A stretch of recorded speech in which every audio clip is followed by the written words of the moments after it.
이제 저도 이 판결문을 입수해서 한번 읽어봤는데요.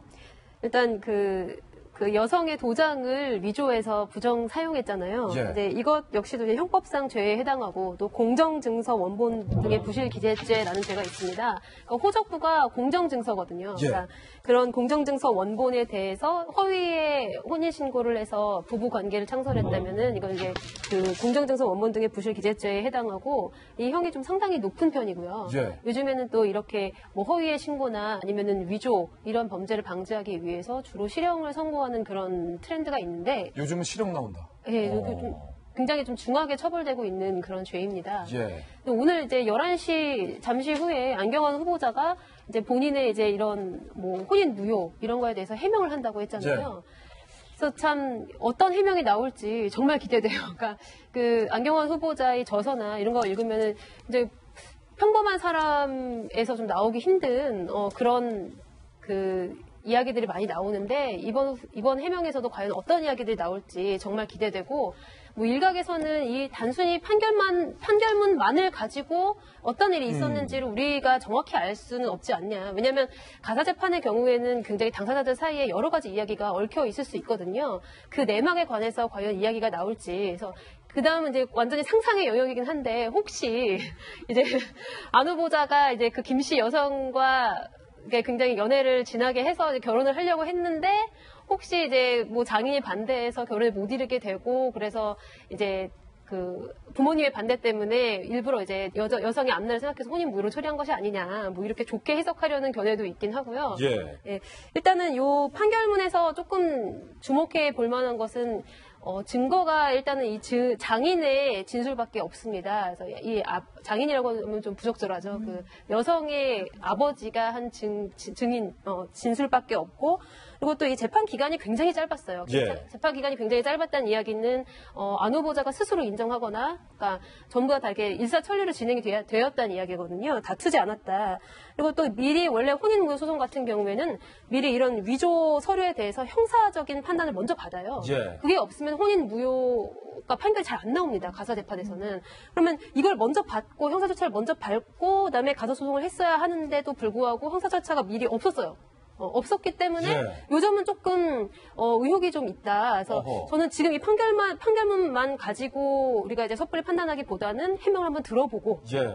들어보면 또 색다른 얘기가 나올 수도 있다 이렇게 생각합니다. 아니 근데 일각에서 김 변호사님 소개해 주셨지만 이것을 무슨 아름다운 로맨스로 포장하려는 시도가 있는데 이게 만약에 법무부 장관 후보자가 아니라면 뭐 그냥 옆집에 사시는 우리 작은 아저씨나 옆집 사시는 이웃집의 얘기를 하면 아름다운 로맨스로 포장 뭐 되려 할 수도 있을지 모르겠어요. 하지만 법무부 장관 후보자에 대한 얘기고 명백한 실정법 위반이고요. 김병민 박사님. 네.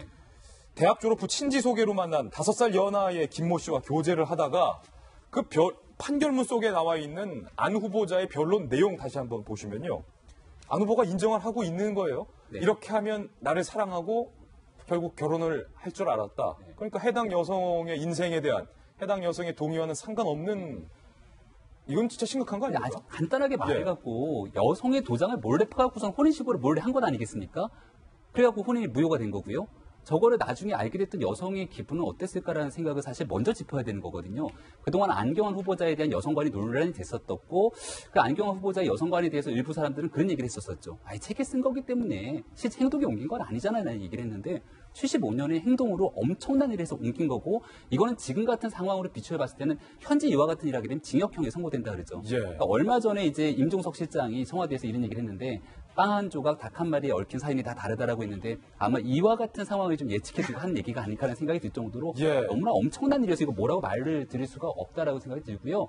이거는 이제 법무부 장관의 후보자시기 때문에 과거 굉장히 오래전 일이긴 하나 과거에 있었던 행동에 대한 책임을 좀 어느 정도 지실 필요가 있다는 생각이 들고 여기에 대해서는 이거는 법적 판결이 난 상황이기 때문에 인사검증 과정에서 당연히 좀 걸렀어야 된다는 판단이 드는데 아주 사소한 일에 대해서는 청와대가 인사 발표를 할 때 먼저 이 후보자에 대해서는 이런 문제가 있습니다라고 얘기를 했지만 안경환 후보자에 대해서는 어떠한 얘기도 하지 않았거든요. 예. 청와대 조국 수석에게 또다시 한번 제대로 된 검증이 있었는가를 묻지 않을 수 없는 대목인 것 같습니다. 청와대에서 근데 이걸 좀 먼저 말하기도 좀 뭐해요. 안 후보자가 과거에 여성의 도장을 날조해서 혼인신고를 한번 했었습니다.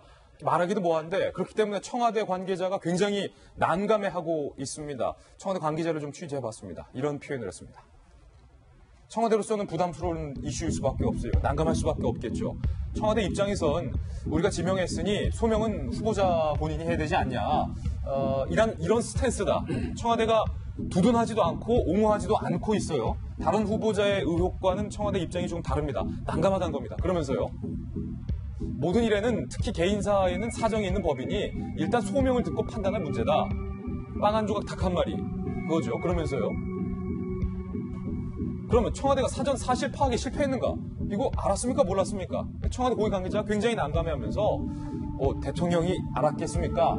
조국 수석 정도가 알지 않았겠는가? 그러니까 청와대 관계자도 조국 수석은 이 부분에 대해서 알았다는 건데 정성희 위원님 이게 그냥 모르겠습니다. 넘어가야 할 수 있는 문제입니까? 그땐 다 그랬지라고 치부할 수 있는 문제입니까? 안경환 후보자가 11시에 이제 이 건에 관해서 해명을 하는데, 제가 생각하기에는 젊은 시절의 혈기와, 그 다음에 아까 이거를 로맨스로 좀 해서 그 젊은 시절에 그럴 수 있었다, 사과한다라는 정도로 하면서 이것은 이제 사생활 부분이다라고 저는 해명을 할 걸로 예상이 돼요. 예. 그런데, 사실 그런 일이 있을 수도 있죠. 그런데 제가 어제부터 계속 얘기하지만, 법무부 장관입니다. 법무부 장관은 혼인의 신성함을 수여할 의무도 있거든요. 성매매를 단속해야 될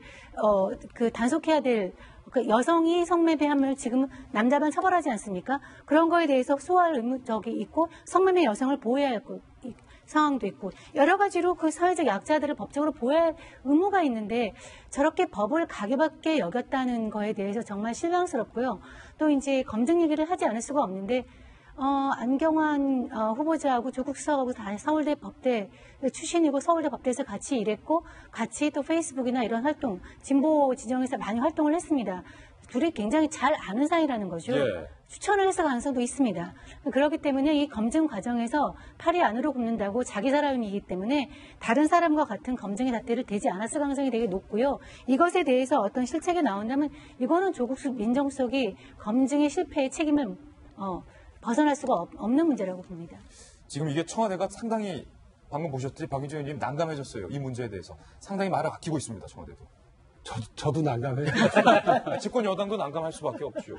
이게 지금 청와대 고위 관계자라고 표현한 그분의 말이 사실 우리 여당 의원들이 저 표현 이상을 넘어갈 수 있는 게 없어요. 그렇죠. 아는 게 없기 때문에 일단 그렇습니다. 예. 그리고 두 번째로 고민스러운 겁니다. 그러니까 제가 만약에 야당이었다면 이 지금 언론에 보도된 내용만 가지고도 물러나야 맞다. 그것이 대통령을 위하는 길이다라고 얘기할 수 있습니다. 그런데 고민은 있는 거죠. 뭐냐면 지금 이 법무부 장관 인사를 하면서 모두가 추측하고 예상컨대 이 검찰 개혁을 어떻게 할 것이냐, 그리고 사법정의를 어떻게 세울 것이냐를 봤다는 겁니다. 그래서 50년 만에 사실상 대한민국 정부 수립 이후에 처음으로 비검찰 출신 인사를 장관에 앉힌 겁니다. 그런 만큼 오늘 해명과 또 이후에 절차가 들어가게 될 청문 절차에서 안경환 후보자는 내가 그 시대의 과제인 검찰개혁과 사법정의를 세우는데 적격이다라고 하는 걸 보여줘야 하는 겁니다. 이걸 보여주지 못하고 그저 이제 과거 추문 속에서 그냥 낙마해버리게 되면 어마어마한 후유증을 남기게 되는 걸 예. 모두가 알기 때문에 저희 여당 의원, 특히나 저 같은 경우는 이번 본인의 해명과 청문 절차를 기다려보자라고 하는 청와대 해명 정도밖에 말씀드릴 수가 없는 없어요. 상황이에요. 이런 예. 상황이라서 답답하기는 합니다만 다만 한 가지 걱정은 그런 거죠. 예. 검찰이 어떤 집단이에요. 이게 가만히 있겠느냐. 그리고 이런 상처를 받아서 장관이 되면 검찰에서 과연 이런 장관을 흔들지 않을까. 그러니까 영이 설까. 이런 걱정이 있어요. 솔직히. 걱정이 앞서시니까 그 처리를 하시는 것도 괜찮을 것 같은데. 처리를 해라, 청와대에서. 조국 수석이 사실은 인사검증의 최후 보루인데 지금 또 다른 의혹들이 오늘 준비되어 있기 때문에 일단 다음 의혹부터 좀 계속 보면서 이야기를 진행하도록 하겠습니다.